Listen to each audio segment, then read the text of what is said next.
I have been part of a committee that investigated the atrocities of the Boko Haram. And that committee... Good morning, good afternoon, good evening, wherever you may be watching me from. You are welcome to the FACT TV. I remain your host, I still remain your favorite, Marvelous Wilson. In this special edition, I shall give you an analysis made by... I have been part of a committee that investigated the atrocities of the Boko Haram. And that committee indicted... There is no house in Borno that the military has not plundered. There is no house in Borno. There has been committee after committee set up by the government. And the government has failed to bring these people to book. In fact, this current leadership of the military in Nigeria today are an extension of that one. And this government has failed to even acknowledge the reports of those investigations. We all know today that in this government, papers have been given, investigations have been made into the atrocities and the corruption in the military. We all know today that the Air Force, the papers or the investigation of the Air Force has been made public. That of the Navy has been made public. But that of the Army has been swept under the carpet by this government. Because they are not only sustaining it, they are not only retaining those culprits, but they are still serving in various capacities in this government. Of a government that is supposed to be fighting corruption more than any other place, or more than any other thing. Now, with this, we should also look at the irresponsibility of the political elite.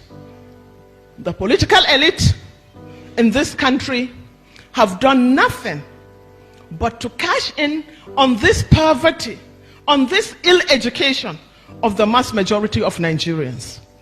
They use them, they have used you and turned your psyche into slaves, slaves of religious and ethnic manipulations. No one has ever seen the son of a governor even going out to campaign. No one has ever seen the son or the daughter of the president going out to campaign. And no son of even a councillor, not to talk of a senator or a chairman or a governor, that has been abducted or that has been slaughtered on the streets. But the idiots that call themselves the masses allow themselves to be used through religion or ethnicity to divert attention, but to continue to make you into slaves that will be exploited again and again unending. So until you put into your thick heads that you are no slaves to anybody, that the resources of Nigeria is ours, then you will continue to be enslaved. You will be where you are forever, starving. I have never seen the son of the imam being slaughtered or rioting. Neither have I ever seen the son of the pastor. I don't know the difference between a Christian child and a Muslim child. Ladies and gentlemen, we can go on and on. However, the crux of the matter is that we don't have a nation. As it is, we don't have a country. Because the primary responsibility of every government, that which gives legitimacy to any government, is to secure the territorial integrity of that nation and to provide security for lives and property, and to give us an enabling environment to live and to sustain our lives without hindrance, without fear of being kidnapped or being killed or being assassinated.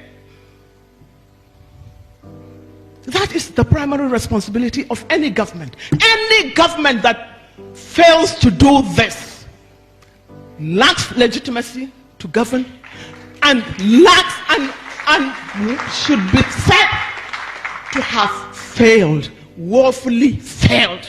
It is left to Nigerians now to decide, to wake up and say, have I been given what is duly mine? Have you received it? Or are you still parasites? Are you still slaves in your mentalities? You have to be able to think. As for our military, we are demanding a thorough overhaul of this military. Anything short of this is a cahoot. Anything short of this is, to say the least, the government is a beneficiary. The people in government are benefiting.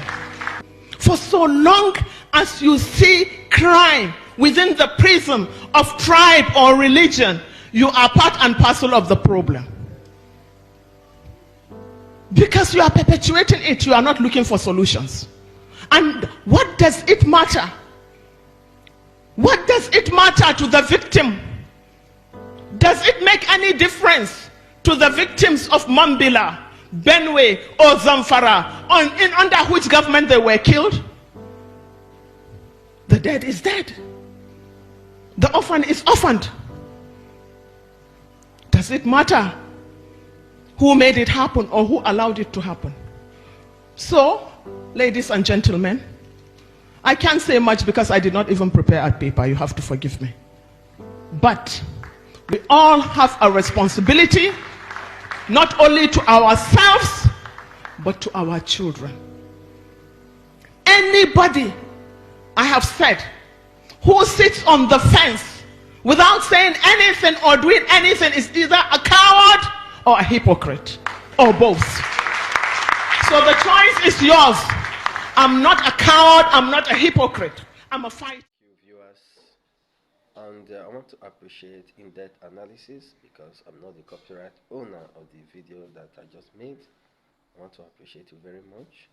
And secondly, I urge my viewers to like, comment and share my video so that others will also gain from this particular information.